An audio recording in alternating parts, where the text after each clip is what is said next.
আমার এক মেয়ে অষ্টম শ্রেণীতে পড়া অবস্থায় গোপনে একজনের সাথে অবৈধ সম্পর্কে জড়িয়ে পড়ে। এতে সে বেবি কনসিভ করে ফেলে। লোকলজ্জার ভয়ে আমি গোপনে তার অ্যাবর্শন করাই। এখন সে এবং আমার বাবা মা সবাই অত্যন্ত লজ্জিত এবং অনুতপ্ত। আল্লাহর কাছে খাঁটি মনে তওবা করেছি। এখন তাকে আমার জিনার শাস্তি দিয়ে পবিত্র করতে চাই। আমরা জিনার শাস্তি পবিত্র করতে চাই যেন সে আখিরাতে আল্লাহর পাকড়াও থেকে বেঁচে যায়। এ বিষয়ে ইসলামী দৃষ্টিভঙ্গি আপনার কাছে জানতে চাই। আতর ব্যতীত সেন্ট বা সুগন্ধি পোশাকে ব্যবহার করলে কি নামাজ আদায় হবে? হাতে বড় নখ থাকলে কি ওযু হবে? আমরা সাধারণত মেয়েরা যখন বাথরুমে ওযু করি, ওড়নাটা বাইরে রেখে যাই ভিজে যাওয়ার ভয়ে। মাথায় কাপড় ছাড়া ওযু হবে কিনা? ওযু করে পরপুরুষের সামনে গেলে কি ওযু ভেঙে যাবে? পার্লারে অন্য কাজের সাথে ব্রু প্লাগ করা কি হারাম? ফুফুকে মা ঢাকা যাবে কিনা? বিবাহের সময় স্ত্রীকে দেনমোহরের টাকার পরিবর্তে অন্য কিছু দেওয়া যাবে কিনা? শরীর নাপাক অবস্থায় কাপড় ধৌত করলে সে কাপড় পবিত্র হবে কি? জাকির হোসেন লিখেছেন, আশহাদু আন্না মুহাম্মাদুর রাসূলুল্লাহ বলার সময় চুমু খাওয়া কি ঠিক? পায়খানা করার পরে কুলুপ না করে সাবান ব্যবহার করলে কি নামাজ হবে? বাসায় মেয়েরা কি মাথায় কাপড় ছাড়া থাকতে পারবে যদি বাসায় কোনো পরপুরুষ না থাকে? ইদ্যত পালন কতদিন করতে হয়? আজান চলাকালীন সময় নামাজ পড়া যাবে কি না? নামাজের সময় আম্মু কোনো কাজের আদেশ দিলে কি করব? এনজিওর চাকরি করা কি হারাম? পশ্চিম দিকে পা দিয়ে শোয়া কি গুনাহ? মেয়েদের নার্সিং পেশা সম্পর্কে ইসলাম দৃষ্টিকোণ থেকে বলুন। জীবন বীমা করা কি জায়েজ? উম্মে কুলসুম আপনি লিখেছেন, পিরিয়ড চলা অবস্থায় কোরআনের আয়াত আমি অজান্তেই পড়ে ফেলি, তাহলে কি আমার গুনাহ হবে? ইচ্ছাকৃতভাবে দুধ মা হওয়ার জন্য বাচ্চার বয়স 3 এর অধিক হলে কি তাকে দুধ পান করানো যাবে? চলুন আমরা প্রবেশ করি প্রশ্ন উত্তরের আলোকিত ভুবনে। জালাল আহমদ আপনি লিখেছেন, শ্বশুর শাশুড়িকে আম্মা বলে ডাকা যাবে কিনা? ডাকা যাবে, সম্মানসূচকভাবে, কোনো অসুবিধা নেই। সুপল আইডি থেকে আপনি লিখেছেন, ফুফুকে মা ঢাকা যাবে কিনা? ফুফুকে মা ডাকতে পারেন সম্মানার্থে। আপনার প্রকৃত মা যেন তিনি এমনটি বার্তা মানুষের কাছে না চায়, অর্থাৎ ঠিক মায়ের জায়গায় রেখে সবাইকে তাকে আপনার মা হিসেবে সবার কাছে যেন পরিচিত না করেন। এমনিতে সম্মানসূচকভাবে মা ডাকাতে অসুবিধা নেই। এসকে মাহিবুল্লাহ আপনি লিখেছেন, বিবাহের সময় স্ত্রীকে দেনমোহরের টাকার পরিবর্তে অন্য কিছু দেওয়া যাবে কিনা? বিবাহের সময় স্ত্রীকে দেনমোহরের টাকার পরিবর্তে টাকার মতো এরকম মূল্যবান কোনো কিছু স্বর্ণ গহনা ইত্যাদি দিতে পারেন, যেটা বিক্রি করে চাইলে তিনি ক্যাশ করতে পারেন। জাকির হোসেন লিখেছেন, আশহাদু আন্না মুহাম্মাদুর রাসূলুল্লাহ বলার সময় চুমু খাওয়া কি ঠিক? আশহাদু আন্না মুহাম্মাদুর রাসূলুল্লাহ বলার সময় আশহাদু আন্না মুহাম্মাদুর রাসূলুল্লাহ বলাটাই হলো সুন্নাহ। এই সময় চুমু খাওয়ার নির্দেশ নবী করিম সাল্লাল্লাহু আলাইহি ওয়াসাল্লাম দেননি। শামিনা সুলতান আপনি লিখেছেন, মা মারা যাওয়ার পর নানা বাড়ির জমি বিক্রি করার সময় স্বাক্ষর করি, কিন্তু সেখান থেকে প্রাপ্ত টাকা আমার বাবা আমাকে দেয় না, এটা কি জায়েজ হবে? মা মারা যাওয়ার পর নানা বাড়ির যে জমি, সেই জমিতে আপনার ভাগ থাকবে অবশ্যই। সেই টাকা যদি আপনাকে আপনার বাবা না দেন, তিনি জুলুম করছেন, তিনি অন্যায় করছেন, এবং এটা তাকে বোঝানো উচিত। যদি আপনি তাকে মাফ করে দেন আপনার বাবা হিসাবে তার জুলুমকে, তাহলে আল্লাহ তাআলার কাছে তিনি ক্ষমা পেতেও পারেন। লিমা আক্তার আপনি লিখেছেন, শরীর নাপাক অবস্থায় কাপড় ধৌত করলে সে কাপড় পবিত্র হবে কি? আর বাচ্চাদের গায়ে হাত দেওয়া যাবে কি না শরীর নাপাক অবস্থায়? উত্তর হলো যে সব বাচ্চাদের গায়ে হাত দেওয়াতে কোনো অসুবিধা নেই নাপাক শরীর নিয়ে। আর নাপাক অবস্থায় কাপড় ধুতে করলে গায়ের যে কাপড় সেগুলো অপবিত্র হয়ে যাবে না, সামান্য ছিটে ফোটা আসলে, কারণ অপবিত্র হবে না। তবে কোনো নাপাক যদি ছিটে এসে শরীরে লাগে, সে অংশটা শুধু ধুয়ে ফেললে হবে। আর যদি শুধু পানি ছিটে আসে, তাহলে তার কারণে সংশয়ের কারণে নামাজ হবে না, এরকম বিষয় না।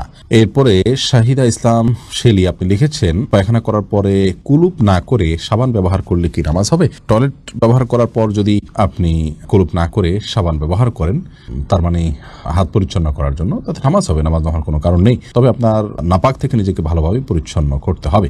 বাসায় মেয়েরা কি মাথায় কাপড় ছাড়া থাকতে পারবে যদি বাসায় কোনো পরপুরুষ না থাকে? কোনো অসুবিধা নেই। মেয়েদের সবসময় যে কাপড় দিয়ে থাকতে হবে, একাকী থাকলেও এমন কথা কোরআনে বলা হয়নি। কামরুজ্জামান কামরুল লিখেছেন, আতর ব্যতীত সেন্ট বা সুগন্ধি পোশাকে ব্যবহার করলে কি নামাজ আদায় হবে? আতর ছাড়া যদি সেন্ট বা সুগন্ধি স্প্রে আপনি ব্যবহার করেন, এটা ব্যবহার করে একটু বিলম্বে নামাজ পড়াটা উচিত। আমাদের অনেকে মনে করেন যে এটাতে যে অ্যালকোহলটা আছে সেটা নাপাক, অনেক ওলামায়ে কেরাম এটা মনে করেন, যার কারণে কিছু সময় পরে নামাজ পড়লে সেটা বাষ্প হয়ে চলে যাবে, তারপর নামাজ হয়ে যাবে, কোনো অসুবিধা নেই। অবশ্য এই ক্ষেত্রে যে সমস্ত ওলামায়ে কেরাম বলেন যে না এটা নাপাক নয়, এই অ্যালকোহল নাপাক নয়, এটা এক ধরনের কেমিক্যাল, তা সেই মতটা আমাদের কাছে অধিকতর যুক্তিসঙ্গত মনে হয়। গোলাম আজম আপনি লিখেছেন, আমার অফিসের স্যারদের স্যালুট দিতে হয়, এখন স্যালুট দেওয়া কি জায়েজ হবে? স্যালুট দেওয়ার ক্ষেত্রে আপনি যেহেতু শরীরের কোনো বিধান লঙ্ঘন করতে হচ্ছে না, আপনি মাথাটা আপনার সোজা টান টান রেখে আপনি স্যালুট দিচ্ছেন, বিধায় হারাম হবে না, চাকরির খাতিরে এটা আপনি করতে পারেন। নুরুন নবী লিখেছেন, ইদ্যত পালন কতদিন করতে হয়? ভাই নুরুন নবী, ইদ্যত পালনটা কে করবেন এটার উপর ভ্যারি করবে। যদি কারো স্বামী মারা যায় তাহলে সেক্ষেত্রে 4 মাস 10 দিন ইদ্যত পালন করবেন, আর যদি কেউ তালাকপ্রাপ্ত হন তাহলে সেক্ষেত্রে 3 মাস তিনি ইদ্যত পালন করবেন, 3 মাসে ইদ্যত পালন করবেন, এটা ভ্যারি করবে। আদিবা মাহির লিখেছেন, ঘুষের টাকা দিয়ে জাকাত হবে কিনা? ঘুষের টাকা দিয়ে জাকাত হবে কিভাবে? ঘুষের টাকা তো হারাম, আরেকজনের টাকা, এটা দিয়ে জাকাত আদায় করলে কিভাবে জাকাত আদায় হবে? ইন্নাল্লাহা তাইয়্যিবুন লা ইয়াকবালু ইল্লা তাইয়্যিব, হাদিসে আসছে আল্লাহ তাআলা পবিত্র, তিনি পবিত্র ছাড়া কোনো কিছু গ্রহণ করেন না। আইডি থেকে আপনি লিখেছেন, নামাজের সময় আম্মু কোনো কাজের আদেশ দিলে কি করব? যদি নফল নামাজ হয় আর আম্মুর এই কাজটা খুব বেশি গুরুত্বপূর্ণ হয়, ডাক শুনে বুঝতেছেন যে খুব জরুরি, আম্মু খুব সিরিয়াসলি ডাকছে, তাহলে আপনি নফল নামাজ ভেঙে আম্মুর কথা শুনবেন, পরবর্তীতে সে নামাজ পড়ে দিবেন। আর যদি ফরজ নামাজ হয় তাহলে আপনি নামাজ শেষ করে যতটুকু তাড়াতাড়ি করা সম্ভব করে তারপর আপনি আম্মুটাকে সাড়া দিবেন। লন্ডন কসমেটিক্স আইডি থেকে আপনি লিখেছেন, পার্লারে অন্য কাজের সাথে ব্রু প্লাগ করা কি হারাম? ব্রু প্লাগ যেহেতু শরীয়তে নিষেধ, অতএব অন্য কাজের সাথে এটা করা উচিত হবে না। দেলোয়ার হোসেন লিখেছেন, এনজিওর চাকরি করা কি হারাম? আমরা অনেকেই এনজিও মানে মনে করি হলো যে সুদের কারবার করে যে প্রতিষ্ঠান সরাসরি, সেটাকে এনজিও বলে। এনজিও তো নন গভর্নমেন্ট অর্গানাইজেশন, কোনো ভালো এনজিও হতে পারে, ভালো কার্যক্রম হতে পারে, এমনকি কোনো এনজিওর যদি সুদ ভিত্তিক লোন দেওয়ার কার্যক্রম থাকে, তাদের এর পাশাপাশি ভালো কাজ থাকলে সেই কাজে আপনি কাজ করতে পারেন। আপনার কাজটা কি, কোন পদে আপনি জয়েন করছেন, সেখানে আপনাকে কোন সার্ভিস দিতে হচ্ছে, সেটা হলো মূল বিষয়। সেটা যদি হারাম কোনো কাজ করতে হয় তাহলে সেটা জায়েজ নয়। তবে এনজিওতে থেকে আপনি ভালো কোনো কাজ করতে পারেন।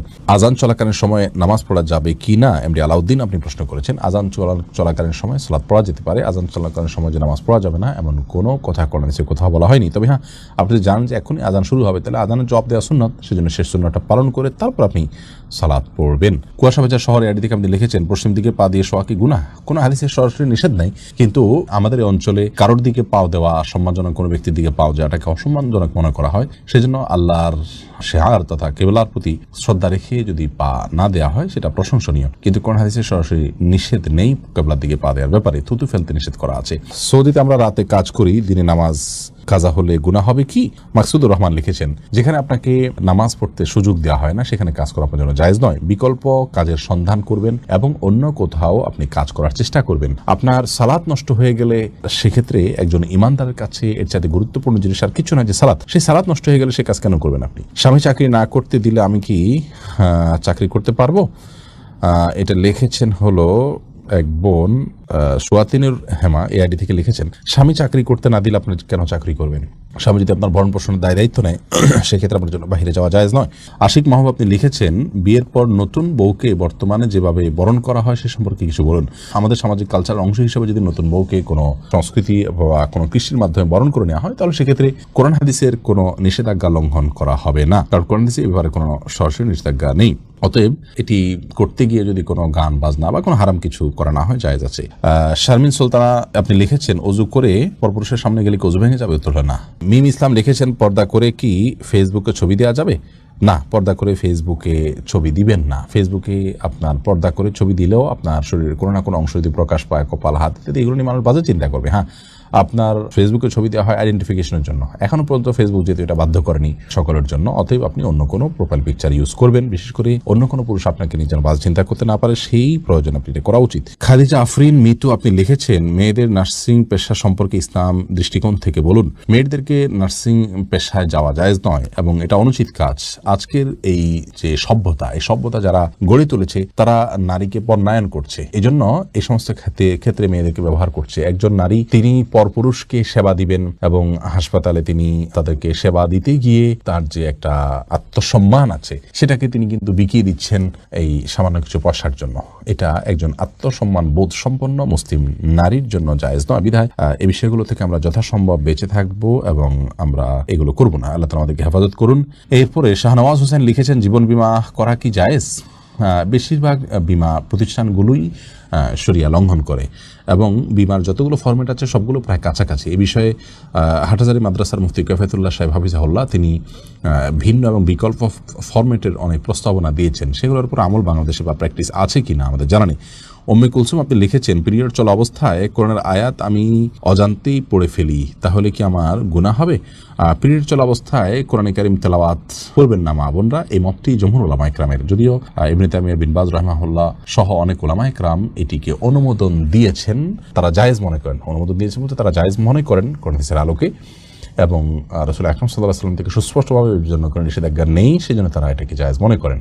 কিন্তু যারা নিষেধ করেন তাদের একটা বড় দলিল হলো যে নবী করিম সাল্লাল্লাহু আলাইহি ওয়াসাল্লাম ফরজ গোসল অবস্থায় গোসল আপনার কোরআন তেলাওয়াত করতে নিষেধ করেছেন, আর এই অবস্থায় গোসল ফরজ থাকে মাসিক অবস্থায়, সেজন্য না করাটাই নিরাপদ। যদি কেউ ভুলে পড়ে ফেলেন তাতে তিনি গুনাহগার অবশ্যই হবেন না। সাদিয়া আফরিন আপনি লিখেছেন, আমার একটা প্রশ্ন ছিল, তা হচ্ছে আমরা সাধারণত মেয়েরা যখন বাথরুমে উজু করি ওড়নাটা বাইরে রেখে যাই ভিজে যাওয়ার ভয়ে, মাথায় কাপড় ছাড়া উজু হবে কিনা? মাথায় কাপড় ছাড়া উজু হবে, কোনো অসুবিধা নেই। আপনি উজু করতে গেলে মাথায় কাপড় দিলে তো বরং কাপড় ভিজবে, এটাই তো স্বাভাবিক। আপনি মুখের চুলের গোড়া থেকে নিয়ে আপনার কানের লতি পর্যন্ত সব যখন ধুইতে যাবেন তখন তো আপনার ওড়না ভিজে যাবে, অতএব ওড়না খুলে উজু করাতে কোনো অসুবিধা নেই। মেহজাবিন তুরনা আপনি লিখেছেন, হাতে বড় নখ থাকলে কি উজু হবে? হাতে যদি বড় নখ থাকে তাহলে সেক্ষেত্রে এটি অন্যায় কথা, এটা গুনাহের কথা। কারণ মুসলমান নবী করিম সাল্লাল্লাহু আলাইহি সাল্লামের যে সুন্নাতে দায়েমা বা সুনানুল ফিতরাহ সেগুলোর উপরে আমল করার চেষ্টা করবে। হাতে বড় নখ রাখা উচিত নয়, কিন্তু যদি বড় নখ থাকে এবং তিনি অজু করেন, অজু হয়ে যাবে, সেটা সম্পূর্ণ ভিন্ন বিষয়। এরপরে নাসরিন শারমিন আপনি লিখেছেন, ইচ্ছাকৃতভাবে দুধ মা হওয়ার জন্য বাচ্চার বয়স 3 এর অধিক হলে কি তাকে দুধ পান করানো যাবে? দেখুন, বাচ্চার বয়স 3 এর অধিক হলে তাকে দুধ পান করানো উচিত নয়। হানাফি মাযহাব অনুযায়ী তো এটা জায়েজই নয়, কারণ আল্লাহ তাআলা বলেছেন যে হাউলাইনি কামিলাইনি লিমান আরাদা আন ইউতিম্মার রাদাআহ, বাচ্চাকে দুধ পান করার ক্ষেত্রে 2 বছর। আয়াতের আগের অংশটা আমার মনে পড়ছে না, প্রয়োজনীয় যে অংশটা আমাদের মাঝে সেটা আমরা পেয়ে গেছি। সেটা হলো যে দুধ দান করবেন যে মা, তিনি তার সন্তানকে দুধ পান করবেন 2 বছর। পরিপূর্ণ যদি করতে চান দুধ পানের সময়সীমা 2 বছরের পরে তিনি দুধ পান করাবেন না। অনেক উলামা ইকরাম অবশ্য বলেন যে দুধ পান করানো যাবে 2 বছর পরেও, কারণ কোরআন হাদিসে কোথাও সরাসরি নিষেধ নাই, কিন্তু দুধ পানের সময়সীমা 2 বছর ফিক্স করে দেওয়া হয়েছে। তারপরে পান করলে তার মাধ্যমে হারাম হওয়ার সাব্যস্ত হবে না, এবং দুধ পান করার যে উপকারিতা সেটাও নাই, সেটাও অর্জিত হয় না 2 বছরের পরে। বিধায় এই কাজটি করা অনুচিত। আমার এক মেয়ে 8ম শ্রেণীতে পড়া অবস্থায় গোপনে একজনের সাথে অবৈধ সম্পর্কে জড়িয়ে পড়ে, এতে সে বেবি কনসিভ করে ফেলে। লোকলজ্জার ভয়ে আমি গোপনে তার অ্যাবর্শন করাই। এখন সে এবং আমার বাবা মা সবাই অত্যন্ত লজ্জিত এবং অনুতপ্ত। আল্লাহর কাছে খাঁটি মনে তওবা করেছি। এখন তাকে আমার জেনার শাস্তি দিয়ে পবিত্র করতে চাই। আমরা জেনার শাস্তি পবিত্র করতে চাই যেন সে আখিরাতে আল্লাহর পাকড়াও থেকে বেঁচে যায়। এ বিষয়ে ইসলামী দৃষ্টিভঙ্গি আপনার কাছে জানতে চাই। প্রথম কথা হলো ভাই, জেনার শাস্তি এটা ব্যক্তি পর্যায়ে আমরা কার্যকর করব না, বরং এরকম পরিস্থিতিতে সে এবং পুরো পরিবার আল্লাহ তাআলার কাছে লজ্জিত হয়ে এবং হারামের পথ থেকে সরে এসে আর যেন কখনো এই ভুলটা না হয় সেজন্য আল্লাহর কাছে দৃঢ় প্রতিজ্ঞা করা উচিত এবং দৃঢ় প্রত্যয় ব্যক্ত করা উচিত।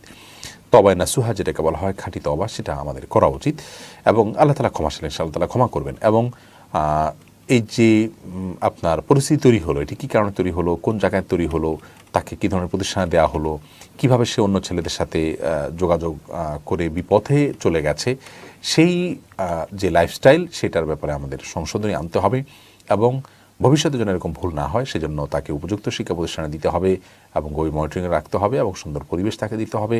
হারামের পরিবেশ থেকে তাকে বাঁচানোর জন্য আপ্রাণ চেষ্টা করতে হবে। একজন সন্তানের জীবনে সচ্চরিত্র এবং চরিত্রবান হওয়া এটা এত গুরুত্বপূর্ণ যে তার জীবনে তথা